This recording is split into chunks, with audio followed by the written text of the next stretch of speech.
Hello friends, welcome to Vijayari Works. நம்ம long video போட்டு ரொம்ப நாள் ஆயிடுச்சு. இன்னைக்கு நம்ம வந்துட்டு ட்ரேசிங் டெக்னிக்ஸ், அதாவது பேட்டர்ன் மேக் பண்ணுறது, ப்ளவுஸ் எப்படி ட்ரேஸ் பண்ணுறதுன்னு சின்ன சின்ன டிப்ஸ் நான் உங்களுக்கு ஷேர் பண்ண போகிறேன். இவங்க வந்து நம்மளோட ஆன்லைன் கஸ்டமர், நமக்கு கொரியர் பண்ணியிருக்காங்க ப்ளவுஸ் மெட்டீரியல் வித் அளவு ப்ளவுஸு. ஸோ அவங்க வந்துட்டு இன்ஸ்டா பேஜிலேருந்து ஒரு டிசைனை சூஸ் பண்ணி இந்த மாதிரி அவங்களுக்கு ஒர்க் பண்ணணும்னு கேட்டிருக்காங்க. ஸோ இது வந்து பார்த்திங்கன்னா அவங்க கொடுத்த ரெஃபரன்ஸ் பிக்சர். ஸோ அவங்க பாடி சைஸ்க்கு ஏற்ற மாதிரி நான் எப்படிலாம் ட்ரேஸ் பண்ணியிருக்கேங்கிறது தான் இந்த வீடியோவில் நான் ஷேர் பண்ண போகிறேன். ஸோ ஃபஸ்ட்டு நம்ம வந்து பார்த்திங்கன்னா அளவு ப்ளவுஸ் ரொம்ப முக்கியம். அளவு ப்ளவுஸ் வந்து பார்த்திங்கன்னா நீங்கள் நார்மல் யூனிக் பேட்டர்னில் வாங்காதீங்க.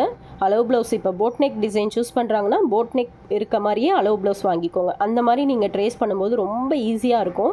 பட் நீங்கள் யூனிக் பேட்டர்ன் வாங்கிட்டு போட் நெக் மார்க் பண்ணும்போது நமக்கு நிறைய மிஸ்டேக்ஸ் வரதுக்கு வாய்ப்பு இருக்குது. ஸோ அதனால் கஸ்டமர் போட் நெக் ப்ளவுஸ் வர மாதிரி டிசைன் கேட்குறாங்க அப்படின்னா நீங்கள் அளவு ப்ளவுஸுமே போட் நெக்கில் வாங்கிக்கோங்க, சரிங்களா? ஸோ இப்போ நான் இதை எப்படிலாம் பேட்டர்ன் மேக் பண்ணியிருக்கேன் அப்படின்னு நான் சொல்கிறேன். இதுதான் அளவுன்னு கிடையாது. உங்கள் கஸ்டமர் அவங்களோட பாடி சைஸுக்கு ஏற்ற மாதிரி தான் நீங்கள் ட்ராயிங் பண்ணணும், ஓகேங்களா? பட் நான் இந்த கஸ்டமருக்கு எப்படி பண்ணங்கிறத இந்த வீடியோவில் எக்ஸ்பிளைன் பண்ணுறேன். ஸோ இது ஓரளவுக்கு உங்களுக்கு வந்து உங்கள் கஸ்டமருக்கு ட்ரேஸ் பண்ணும்போது ஹெல்ப்ஃபுல்லாக இருக்கலாம். ஸோ நான் ஃபஸ்ட்டு வந்து என்ன பண்ணேன்னா, கஸ்டமரோட சாரீ ஃபேப்ரிக் இருக்குது பார்த்தீங்களா, நம்ம எந்த ஃபேப்ரிக்கில் ஒர்க் பண்ண போகிறோமோ அந்த ஃபேப்ரிக்கை டபுளாக ஃபோல்ட் பண்ணி போட்டு first half portion of the back நெக்கை வந்து பார்த்திங்கன்னா நம்ம இப்போ ட்ரேஸ் பண்ணியிருக்கோம். நான் ஆல்ரெடி எல்லாமே ட்ரேஸ் பண்ணிட்டேன். ஸோ இந்த அளவுக்கு தான் உங்களுக்கு இருக்குது. நெக் வந்து லைட்டாக ப்ராடாக இருக்குது. அவங்க ரெஃபரன்ஸ்க்கு கொடுத்த பிக்சரில் நெக்கு வந்து லைட்டாக க்ளோஸ்டாக இருக்கும், சரிங்களா? அவங்களோட இது நம்ம எப்போவுமே அவங்க டிசைன் கொடுக்கும்போது அதை ரொம்ப டீப்பாக கவனித்து அந்த அவுட்லுக் கொண்டு வரணும். அந்த நெக் ஷேப் எப்படி ட்ரா பண்ணியிருக்காங்க, இந்த ஓவல் ஷேப் எப்படி வந்திருக்கு, அதெல்லாமே பார்க்கணும். நான் ஃபஸ்ட்டு எல்லாமே கொஞ்சம் லைட்டாக வரைஞ்சேன். பட் அந்த சேம் லுக் வரலை. அதுக்கப்புறம் இங்கே சைஸை குறைச்சி இங்கே சைஸ் அகலம் பண்ணி இங்கே சைஸை கூட்டி ஸோ அப்படி போடும்போது நமக்கு ஓரளவுக்கு வரும். ஸோ இதெல்லாமே எக்ஸ்பீரியன்ஸ் தான். நமக்கு எடுத்த உடனே பர்ஃபெக்டாக இப்படி தான் பண்ணியிருப்பாங்கன்னு தெரியாது. நம்ம ஒவ்வொன்றும் ட்ரா பண்ணும்போது தான் நமக்கு ஒரு ஐடியா கிடைக்கும். இங்கே இப்படி தான் இருக்குது, இங்கே அகலமாக இருக்குது, இங்கே கூட்டி இருக்குது, ஸோ இந்த இடத்துல நம்ம வளைக்கணும் அப்படிங்கிற ஐடியாஸ்லாம் நம்ம ஒன் பை ஒன்னாக தான் வரும். எடுத்த உடனே இவ்வளோதான் மெஷர்மெண்ட் எடுத்திருப்பாங்கன்னு நமக்கு கண்டிப்பாக தெரியாது.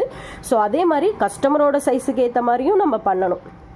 அதுவும் ரொம்ப முக்கியம்.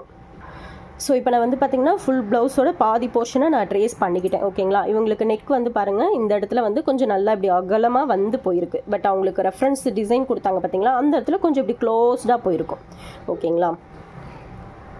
இந்த இடத்துல வந்து பார்த்திங்கன்னா நான் பார்த்திங்களா எந்த அளவுக்கு அந்த ஒடுக்கி கட் பண்ணியிருக்கேன். ஏன்னா அந்த அளவுக்கு க்ளோஸ்டாக வந்தால் தான் இந்த டிசைன் பார்க்குறதுக்கு அழகாக இருக்கும். நம்ம அகலமாக வேணும்னாலும் வச்சுக்கலாம். பட் கஸ்டமர் ரெஃபரன்ஸ்க்கு கொடுத்த பிக்சரில் ஓரளவுக்கு மேட்ச் ஆகிற மாதிரி நான் பிளான் பண்ணியிருக்கேன். அவ்வளோதான் டிஃப்ரென்ஸு. ஸோ இவங்களுக்கு கொஞ்சம் இப்படி அகலமாக வருது, நான் கொஞ்சம் ஒடுக்கி கட் பண்ணியிருக்கேன். ஸோ இப்போ இவங்களோட மெஷர்மெண்ட் நான் பண்ணிவிட்டு என்ன பண்ணேன்னா, இந்த அகலம் இந்த ஹைட் எனக்கு தெரிஞ்சிடும், அந்த ஓப்பன் ஏரியா வர இடம் மட்டும், ஓகேங்களா? அந்த போட் ஷேப்பில் வருது பார்த்தீங்களா, அந்த இடம். இந்த அகலம் வந்து 4 இன்ச்சு, இந்த டீப் வந்து பார்த்திங்கன்னா 3 இன்ச்சு. ஸோ இதை ஃபஸ்ட்டு மார்க் பண்ணி நான் ஃபஸ்ட்டு வந்துட்டு அந்த நெக் பேட்டர்னுக்கு எப்படி அளவு அவங்க ரெஃபரன்ஸ் கொடுத்த பிக்சரில் எப்படி கிராஸாக வருதுன்னு பார்த்து நான் ட்ரா பண்ணி எடுத்து வச்சுக்கிட்டேன். அதுக்கப்புறமா ஒரு பெரிய அட்டை எடுத்துகிட்டு அதில் வந்து இந்த நெக் பேட்டர்னை ட்ரா பண்ணிக்கிட்டு, ஓகேங்களா? அதுக்கப்புறம் கஸ்டமரோட ப்ளவுஸோட ஹைட் எவ்வளோ இருக்குது, அதில் எவ்வளோ தூரத்துக்கு இந்த ஹைட்டு இந்த டிசைன் வரணும், ஓகேங்களா? இப்போ மெயினாக இந்த பேட்டர்ன் மேக் பண்ணதுக்கு ரீசன் இந்த இது தெரியணுங்கிறதுக்கோசரம், ஓகேங்களா? ஸோ இதிலேருந்து எவ்வளோ ஹைட்டுக்கு கீழே வரணும், கீழே எவ்வளோ எண்டில் வந்து கேப் இருக்கணும், இதெல்லாமே பார்த்துக்கணும். ஸோ இதில் வந்து பார்த்திங்கன்னா அவங்களோட டோட்டல் ஹைட்டு கிட்டத்தட்ட 14 இன்ச் இருக்குது, ஓகேங்களா? 14 இன்ச்சு. இதில் 1/2 இன்ச்சு முன்ன பின்ன கூட வரும். ஏன்னா டாட் பிடிக்கிறதுனால லைட்டாக லிஃப்ட் ஆகிக்கும். ஸோ எப்போதுமே நம்ம அந்த 1/2 இன்ச்சு முன்ன பின்ன நம்ம எடுத்து தான் ஒர்க் பண்ணணும், ஓகேங்களா? ஸோ இந்த அளவுக்கு 14.5 இன்ச்சே வச்சுக்கோங்க, சரிங்களா? ஏன்னா அவங்க டாட் பிடிக்கும் போது இந்த இடம் லைட்டாக அப்படி கிராஸாக போகும். 14.5 இன்ச்சு, ஓகேங்களா? ஸோ இதில் நான் என்ன பண்ணியிருக்கேன்னா, இங்கே மேலே ஹைட்டில் இருந்து பார்த்திங்கன்னா நான் ஒரு 10 இன்ச்சுக்கு எடுத்திருக்கேன், ஓகேங்களா? அவங்களோட நெக் அளவு வந்து பார்த்திங்கன்னா இங்கே டீப்பு 3 இன்ச்சு. இந்த 3 இன்ச்சுக்கு கீழே எவ்வளோ இருக்குன்னு பாருங்கள், 7.5 இன்ச்சு நான் கரெக்டாக எடுத்திருக்கேன், ஓகேங்களா? ஸோ அவங்க நெக் இப்போ நம்ம அளவு ப்ளவுஸ் மேலே வைக்கும் போதே டிசைன் எப்படி தான் வருங்கிற ஒரு ஐடியா கிடைக்கிது பார்த்தீங்களா? ஸோ நான் இப்படி தான் 1 by 1 பாதியாக நம்ம கட் பண்ணி மேக் பண்ணணும். இதெல்லாம் வந்துட்டு இதுதான் அளவுன்னு கிடையாது, நான் எனக்கு தெரிஞ்ச மாதிரி பண்ணியிருக்கேன். ஸோ நான் ஒவ்வொன்றும் பண்ணும்போது கஸ்டமர் கிட்ட காட்டிட்டு இந்த மாதிரி தான் மேம் பண்ண போகிறேன் எல்லாம் வச்சு ஃபோட்டோ அனுப்பிட்டு தான் நான் ஒர்க்கே ஸ்டார்ட் பண்ணுவேன், ஓகேங்களா? அவங்க வந்து நெட் கிளாத் அட்டாச் பண்ணி கேட்டிருக்காங்க. ஸோ அதுக்கேற்ற மாதிரி நான் இப்போ வந்து பேட்டர்ன் பண்ணி தான் வச்சுருக்கேன். ஸோ இதில் எப்படி நான் மெஷர்மெண்ட் அளவு எப்படி எடுத்திருக்கேன்னு உங்களுக்கு எக்ஸ்பிளைன் பண்ணிடுறேன். உங்களுக்கு நெக் அகலம் 4 இன்ச்சு, டீப்பு 3 இன்ச்சு. ஓகேங்களா?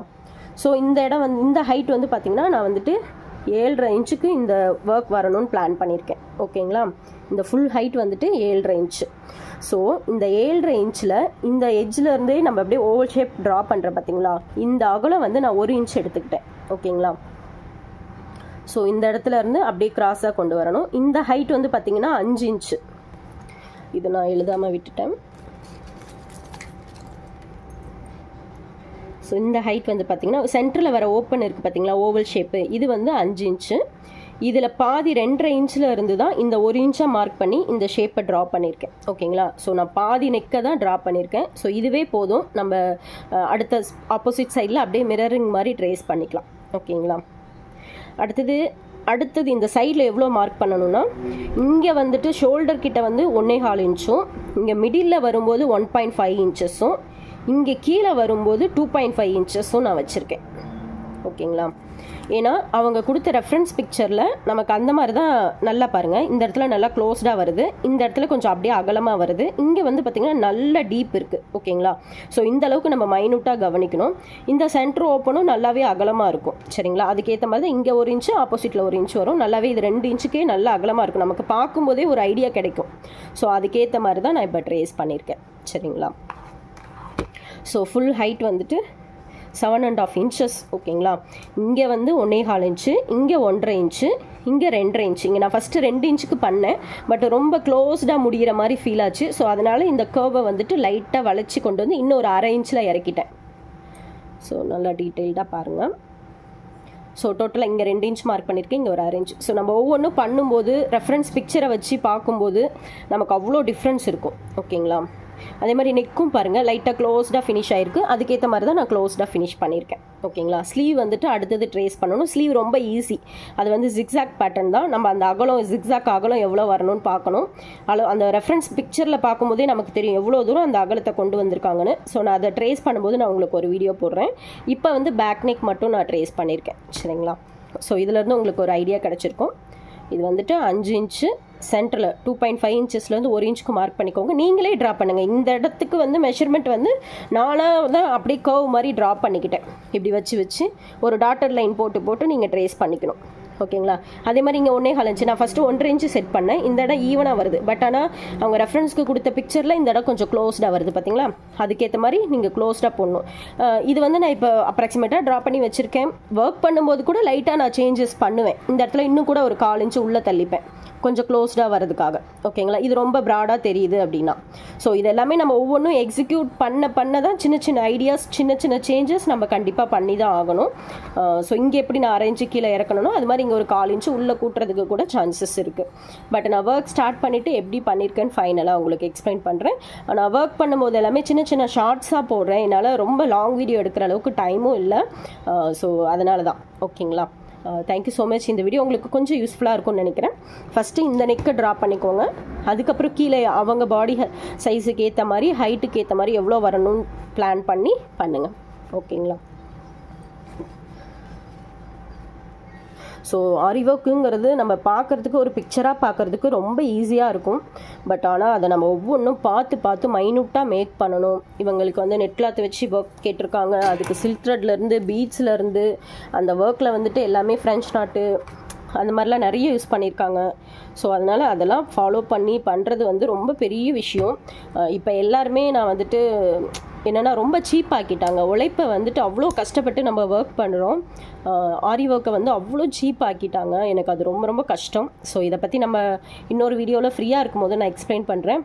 இதுதான் ரீசன் நான் இப்போ அதிகமாக ஆர்டர்ஸ் எடுத்து பண்ணாததுக்கு காரணமும். ஏன்னா ஒரு 5,000 ஒர்த் உள்ள ப்ளவுஸை கொடுத்துட்டு 2,000க்கு பண்ணுங்கள், 1,500க்கு பண்ணுங்கன்னு கேட்குறாங்க. ஸோ அப்படிலாம் கேட்கும்போது நம்மளால் கண்டிப்பாக பண்ண முடியாது இல்லைங்களா? ஸோ இதுக்கெலாம் நிறைய கஷ்டங்கள் இருக்குது. அதெல்லாம் எனக்கு சரி சோஷியல் மீடியாவில் நம்ம இதெல்லாம் பேச வேண்டாங்கிற ரீசனுக்காக தான் நான் நிறைய பேசுகிறதில்ல. நான் அதிகம் வந்துட்டு ஆரி ஒர்க் வீடியோஸ் போடாததுக்கு காரணமும் அதுதான், அதிகம் ஆரி ஒர்க் ஆர்டர்ஸ் எடுக்காததுக்கு காரணமும் அதுதான்.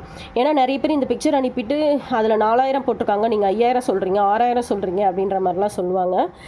ஸோ என்னை பொறுத்த வரைக்கும் என்னென்னா இப்போ நிறைய காசுக்காக அதுக்காக பார்த்திங்கன்னா இப்போ நிறைய பேர் கற்றுக்கவும் ஆரம்பிச்சிட்டாங்க. நல்ல விஷயந்தான்.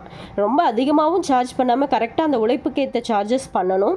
இப்போ ரொம்ப சீப்பாக்கிட்டாங்க. ஹெவி ஒர்க்கை 2000 3000க்குலாம் பண்ணி ரொம்ப சீப்பாக்கிட்டாங்க. நான் மெயினாக வந்துட்டு இந்த சவுகார்பேட்டில் ஹோல்சேலில் வந்ததுக்கப்புறம் தான் இந்த மாதிரி இஷ்யூஸ் நிறைய வர ஆரம்பிச்சுது.